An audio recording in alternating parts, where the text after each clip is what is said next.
नमस्कार, जनता वाणी के जवाब में आपका स्वागत है और इस वक्त आपके साथ मैं हूं रश्क गौरी। छत्तीसगढ़ में विधानसभा चुनाव को अभी 18 महीने का वक्त बाकी है, लेकिन मिशन 2023 की तैयारियां सूबे की दोनों ही राजनीतिक पार्टियों ने जोर शोर के साथ शुरू कर दी है। मुख्यमंत्री भूपेश बघेल अपनी सरकार के 3.5 साल के कामकाज और सरकारी योजनाओं की समीक्षा के बहाने प्रदेश व्यापी दौरे पर हैं और इसी बहाने जनता की नब्ज टटोलते हुए सरकार के द्वारा संचालित योजनाओं की जमीनी स्तर पर टोहलेते हुए ग्रामीणों के साथ सीधे मुखातिब हो रहे हैं।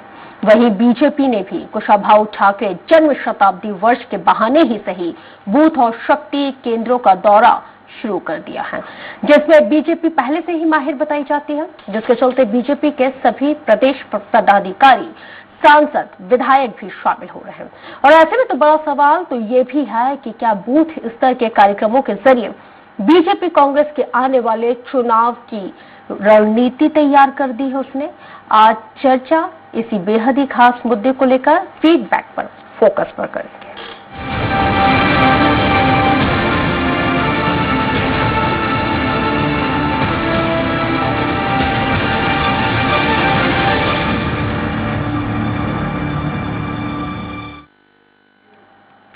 छत्तीसगढ़ में अगले साल विधानसभा चुनाव को देखते हुए बीजेपी और कांग्रेस ने तैयारियां शुरू कर दी हैं। हर बूथ पर पकड़ बनाने और स्थिति को मजबूत करने की दिशा में काम चल रहा है। बीजेपी के सभी बड़े पदाधिकारी और पूर्व मंत्री भी शक्ति केंद्रों में पोलिंग बूथ वार कार्यकर्ताओं की बैठक लेने के साथ ही जनसंपर्क अभियान में अभी से जुटे हुए हैं। वहीं बीजेपी ने 15 शक्ति केंद्र बनाए हैं और इन 15 शक्ति केंद्रों में बीजेपी के तमाम बड़े नेताओं को विस्तारक बनाया गया है। तो वहीं कांग्रेस ने भी साल 2018 के परिणामों को दोहराने के लिए अपनी कसी हुई कमर के साथ पूरी ताकत झोंकने में वो जुट गई है। कांग्रेस का पिछले विधानसभा चुनाव में जो परफॉर्मेंस रहा है, उस ऐतिहासिक जीत को बरकरार रखने के लिए कांग्रेस लगातार जी तोड़ मेहनत कर रही है। कांग्रेस भी मुख्यमंत्री भूपेश बघेल के द्वारा किए गए कार्यों के सहारे आम जनता के सामने सरकार की तमाम उपलब्धियों को गिना रही है और इसी फीडबैक पर करेंगे फोकस, लेकिन उससे पहले देख लेते हैं एक खास रिपोर्ट। मुख्यमंत्री भूपेश बघेल ने प्रदेश व्यापी विधानसभा वार दौरे की शुरुआत 4 मई से की है। दौरे के प्रथम चरण में 4 मई से 11 मई तक सरगुजा संभाग के 8 विधानसभा क्षेत्रों में भेंट मुलाकात कार्यक्रम के तहत आम लोगों से वो मिल रहे हैं। वहीं हर विधानसभा क्षेत्र के 3-3 गांवों का दौरा कर मुख्यमंत्री लोगों से सीधे रूबरू हो रहे हैं। इस दौरान वो लोगों की मांगों के अनुरूप विभिन्न सौगातों की घोषणा कर रहे हैं। वहीं शिकायतों के आधार पर जिम्मेदार अधिकारी और कर्मचारियों पर कार्रवाई भी कर रहे हैं। साथ ही लोगों की छोटी छोटी दिक्कतों का तत्काल निराकरण करने के निर्देश भी अधिकारियों को दे रहे हैं। वहीं भाजपा के प्रदेश व्यापी कुशाभाऊ ठाकरे जन्म शताब्दी कार्य विस्तार योजना का शुभारंभ 5 मई को हुआ है। 20 मई तक चलने वाली इस योजना में छत्तीसगढ़ प्रदेश के प्रमुख पदाधिकारी, सांसद, विधायक अपने अपने मंडलों और बूथ केंद्रों में जाकर कार्यकर्ताओं से चर्चा कर रहे हैं। इस दौरान भाजपा का फोकस कमजोर बूथ को मजबूत करने पर है। मिशन 2023 के लिए भाजपा ने अभियान शुरू कर दिया है। बूथ पर एक पत्रक भरवाया जा रहा है। इसमें बूथ के सामाजिक समीकरण के साथ स्थानीय मुद्दों की जानकारी ली जा रही है। भाजपा नेता बूथ में केंद्र के मोदी सरकार की 7 साल की उपलब्धियों को लेकर जा रहे हैं। इसके साथ ही राज्य सरकार के अधूरे वादों की जनता को भी जानकारी दे रहे हैं। इसके लिए बाकायदा पंपलेट भी बनवाया गया है। इसमें बूथों पर सक्रिय पदाधिकारियों के साथ वोटरों को भी दिया जा रहा है। वहीं बीजेपी के राष्ट्रीय उपाध्यक्ष और पूर्व सीएम डॉक्टर रमन सिंह ने कहा है, केंद्र सरकार की जन कल्याणकारी योजनाओं को लोगों तक पहुंचाने और प्रदेश की कांग्रेस सरकार की असफलता को बताने के लिए बूथ स्तर पर जनता से सीधा संपर्क किया जा रहा है। वहीं मुख्यमंत्री भूपेश बघेल का कहना है कि योजनाओं की समीक्षा के साथ हम इतना काम कर ले कि अपने कार्यों की बदौलत हम वोट मांगे। 5 तारीख से लेकर 20 मई तक संपूर्ण प्रदेश में सभी छोटे से बड़े कार्यकर्ता और बूथ के विस्तारक 10 दिन की यात्रा में 10 बूथों में जाएंगे और उन शक्ति केंद्र की समीक्षा करेंगे। हम काम इतना कर रहे हैं कि अपने कार्यों की बदौलत हम वोट मांगे और हमने किया भी। तो हमारी कोशिश ये है कि हम उन योजनाओं को लगातार जारी रखें। ये हमारी कोशिश है। बहरहाल आने वाले चुनाव के लिए दोनों ही दलों ने कमर कस ली है। बैठकों और दौरों के जरिए आम जनता की नब्ज टटोलने का प्रयास किया जा रहा है। ऐसे में बड़ा सवाल है कि बीजेपी बूथ और यूथ पर फोकस करके अपनी छत्तीसगढ़ में खोई हुई जमीन तलाशने में कामयाब होगी, ये देखने वाली बात होगी। दिलीप साहू, स्वराज एक्सप्रेस, रायपुर।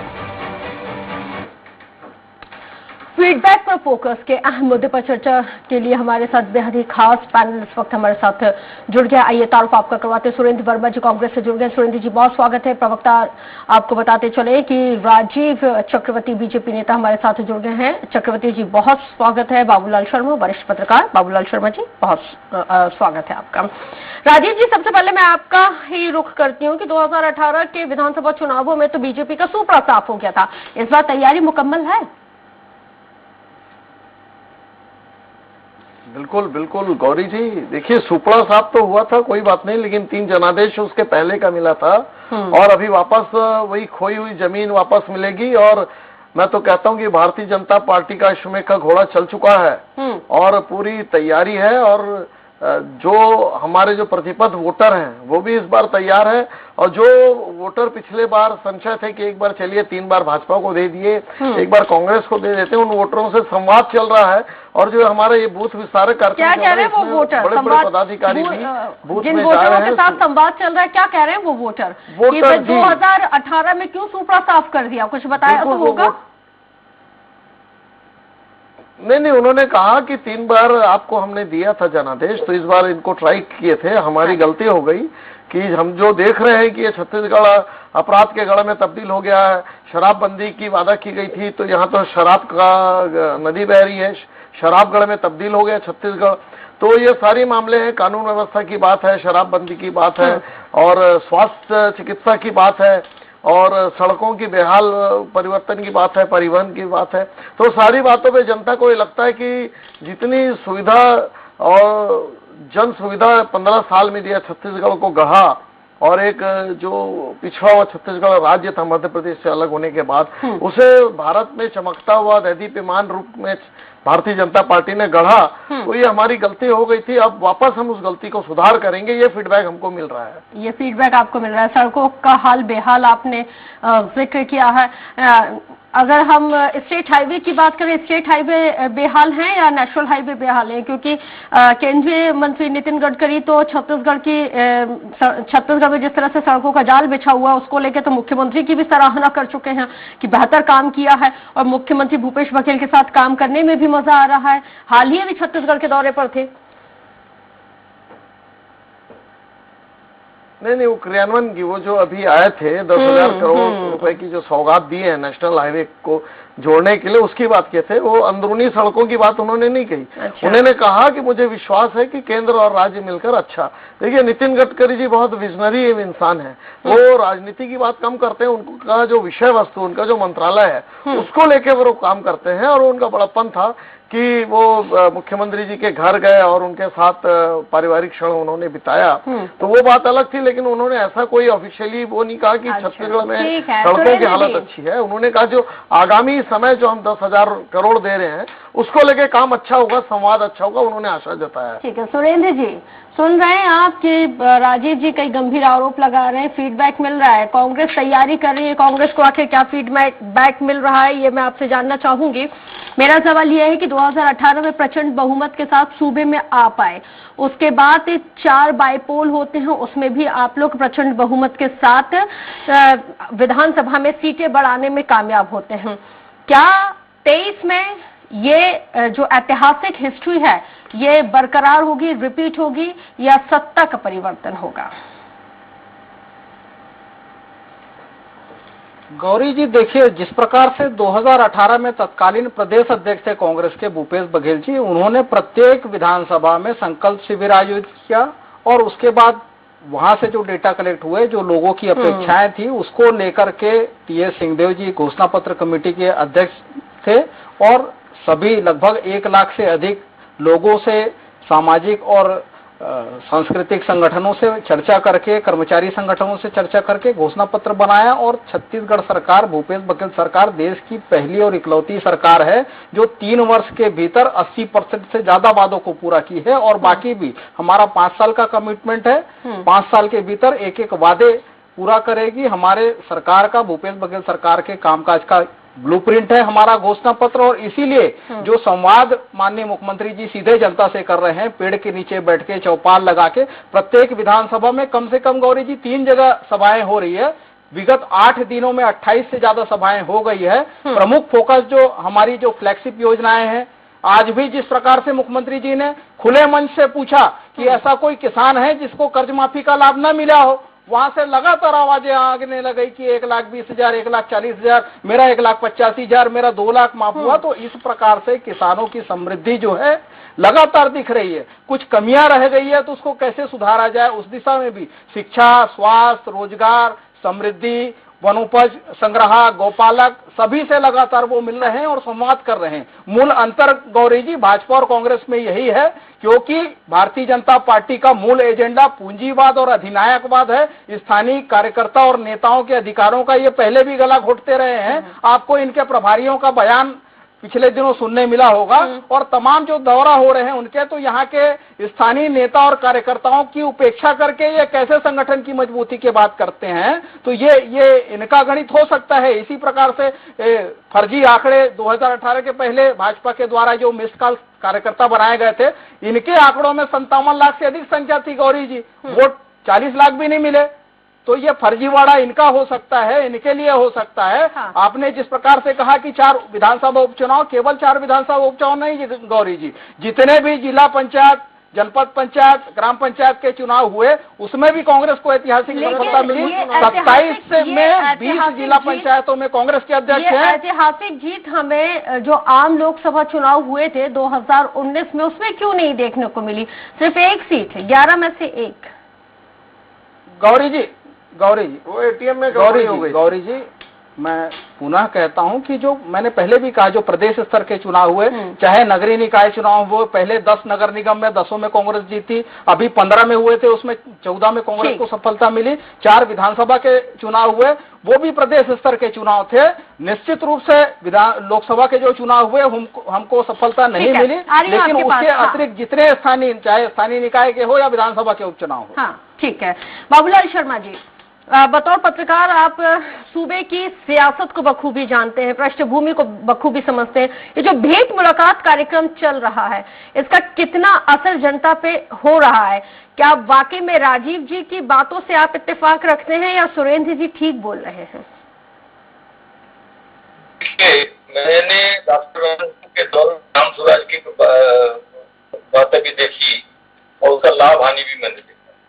तो अभी जो है भेंट मुलाकात के नाम से जो है एक नए ढंग का कार्यक्रम शुरू हुआ, जो सीधे सीधे जनता के सामने जाकर उनसे मुलाकात करके पूछा जाता है कि आपको तकलीफ क्या है, और वो तकलीफें सुनते हैं। इसमें सिर्फ इतना है, आप इसको समझ लीजिए कि दौरे तो ठीक है, लेकिन जब डॉक्टर रमन सिंह के दौर में एक बात हुई थी कि उन्होंने एक समस्याओं की जो सूची मिलती थी उनको, उसकी एक क्रमबद्ध सूची बनाई, लंबी चौड़ी लिस्ट बनी, लेकिन उस पर काम बहुत ज्यादा अधिकारियों ने नहीं किया। सिस्टम जो है वो सिस्टम काम करता है, मुख्यमंत्री तो सिर्फ निर्देश देता है।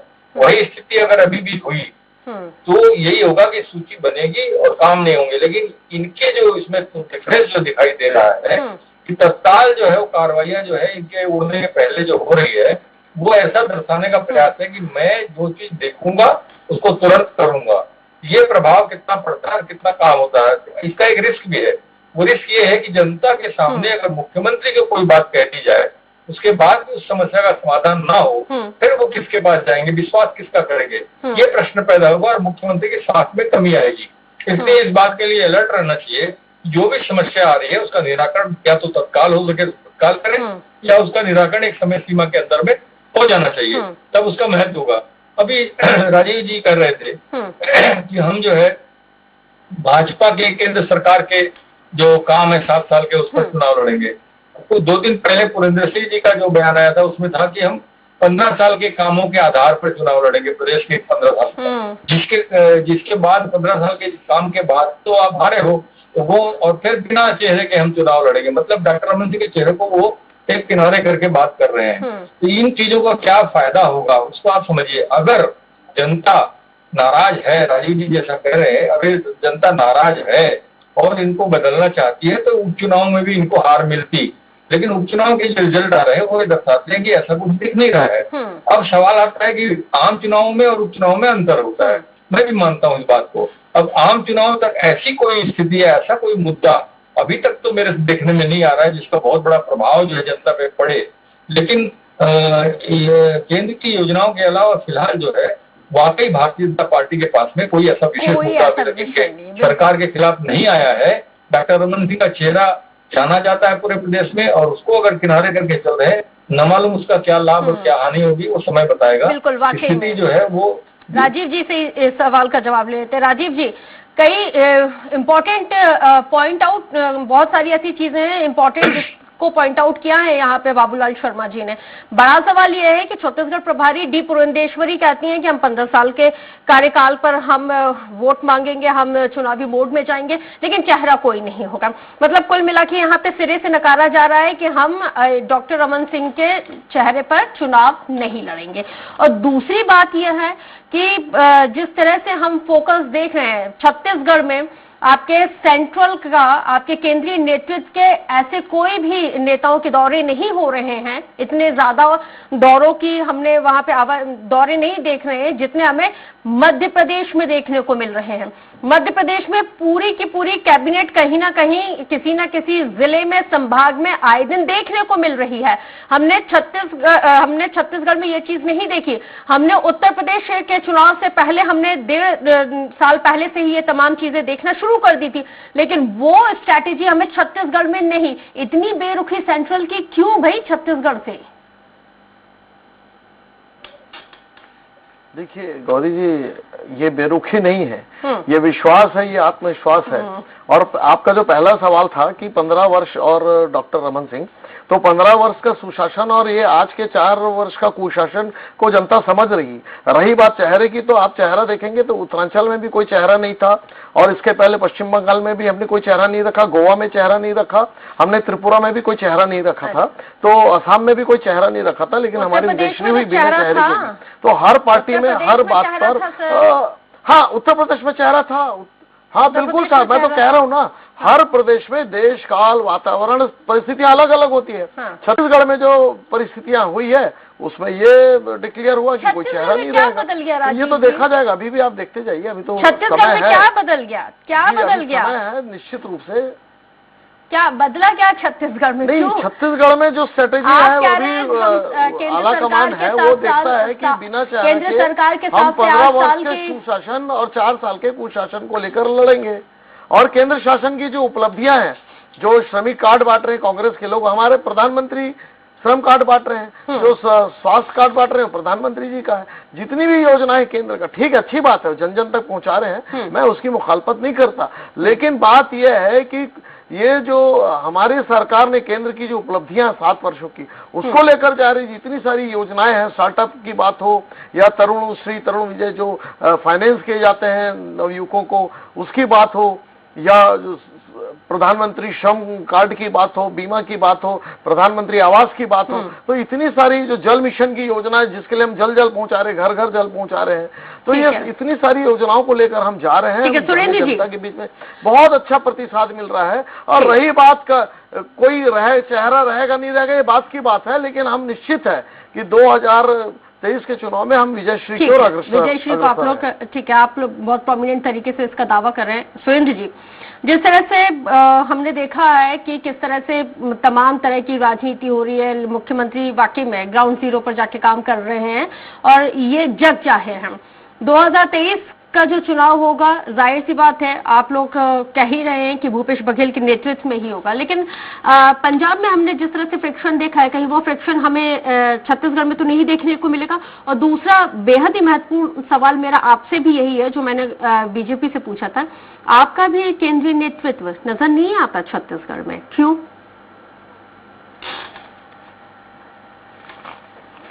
गौरी जी, भूपेश बघेल जी का स्पष्ट निर्देश है, और जहां भी वो जा रहे हैं खुला संवाद जनता से कर रहे हैं, और जो योजनाएं पिछले 3.25 साल से संचालित हैं, उन्हीं के संदर्भ में फीडबैक लिया जा रहा है। एक महत्वपूर्ण बात बाबूलाल जी ने कही, वरिष्ठ पत्रकार हैं, इनका ऑब्जर्वेशन है, 15 साल रमन सिंह जी के कुशासन को भी देखा, 2 तरह के उनकी यात्राएं होती थी। एक ग्राम स्वराज के नाम पर अधिकारी जाते थे और आवेदन का बस्ता लेके आते थे, जिसमें से 80% जो आवेदन जो है वो रद्दे की टोकरी में फेंक दी जाती थी, रद्दी की टोकरी में।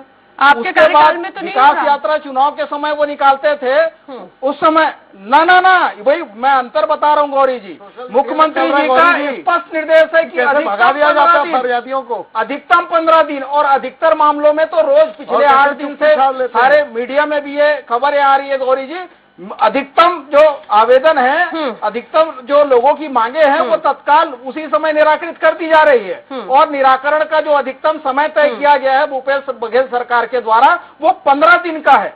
और सचिव स्तर के जो जिले के प्रभारी सचिव हैं उनकी जिम्मेदारी व्यक्तिगत रूप से तय की गई है। इनके समय में जो विकास यात्रा निकाला जाता था रमन सिंह जी के कुशासन में, प्रतिभागी चिन्हित होते थे, भाजपा के लोगों को बुलाकर लाया जाता था। बाबूलाल जी शर्मा जी ने यहाँ पे कहा है, सुरेंद्र जी शर्मा जी ने यहाँ पे कहा है सुरेंद्र जी कि क्रियान्वयन रमन सिंह जी के कार्यकाल से बेहतर है। भेंट मुलाकात में क्रियान्वयन बेहतर हो रहा है, लेकिन इसको और बेहतर करने की यहाँ पे आवश्यकता है कि कहीं ये ठंडे बस्ते में ना चला जाए। लेकिन आपका केंद्रीय नेतृत्व क्यों नहीं दिख रहा है छत्तीसगढ़ में?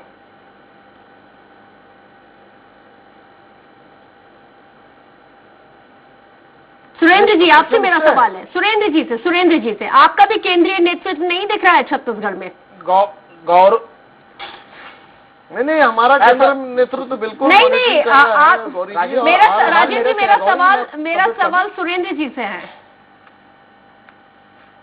ये सवाल मेरा सुरेंद्र जी से है कि विगत दिनों सर्वविदित है कि राहुल जी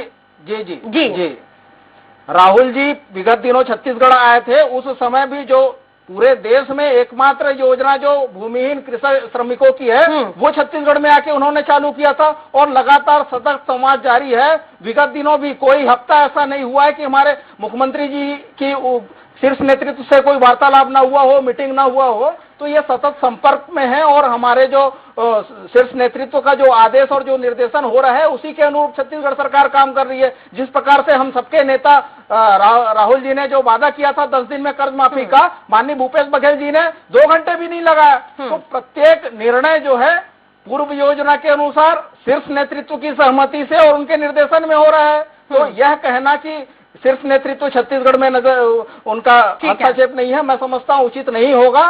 पूरा सहयोग और निर्देशन मार्गदर्शन जो है शीर्ष नेतृत्व का भी मिल रहा है, और सरकार बहुत अच्छे से काम कर रही है। और हम अगले नहीं सुरेंद्र जी आप समझे नहीं, जैसे अगर हम बीजेपी की बात करें तो मेरा सवाल ये राजीव जी से भी था कि मध्य प्रदेश में जिस तरह से लगातार हम केंद्रीय मंत्रियों के दौरे देख रहे हैं, अमित शाह भी आते हैं, राष्ट्रीय अध्यक्ष भी आते हैं, प्रधानमंत्री भी आ गए। सुन लीजिए ना, हमारे तीनों प्रभारी जो संगठन के तीनों प्रभारी हैं पीएल, लेकिन हाँ पीएल पुनिया जी छत्तीसगढ़ प्रभारी हैं। मैं ये इस बात को तो हर कोई जानता है कि वो चंदन यादव जी भी आते हैं, चंदन यादव ये तमाम। लेकिन मेरा सवाल राहुल गांधी जी और प्रियंका गांधी से था कि ये क्यों नहीं पहुंच रहे हैं?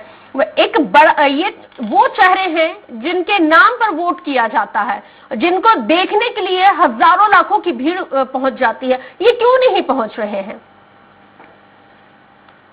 संक्षेप में जवाब दीजिए। आपको याद होगा विगत दिनों 2 दिन पहले तेलंगाना में राहुल जी ने सभा में छत्तीसगढ़ की योजनाओं का उदाहरण दिया। कल गुजरात की सभा में छत्तीसगढ़ की योजनाओं का उदाहरण दिया। जो यहाँ स्वामी आत्मानंद विद्यालय है, जो यहाँ गोधन न्याय योजना चल रही है, जो यहाँ किसानों की समृद्धि के लिए राजीव गांधी किसान न्याय योजना चल रही है, जो वनोपज का संग्रहण, प्रोसेसिंग और वैल्यू एडिशन हो रहा है, जो वो सारी योजनाएं हमारे शीर्ष नेता राहुल गांधी जी ने न केवल तेलंगाना और गुजरात में बल्कि यूपी चुनाव के समय आपको याद होगा प्रधानमंत्री राजीव जी 2023 के इलेक्शन में क्या क्या मुद्दे होंगे?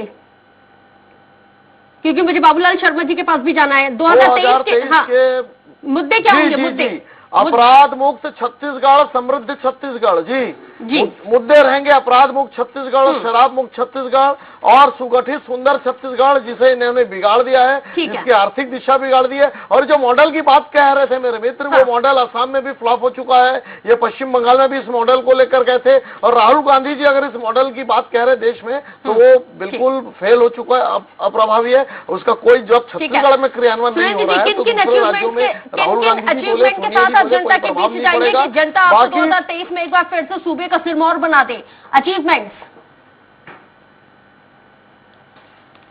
गौरी जी भाजपा और कांग्रेस में फर्क यही है, आज कांग्रेस सरकार की, भूपेश बघेल सरकार की जो योजनाएं हैं, तमाम योजनाएं आम जनता की समृद्धि पर फोकस हो।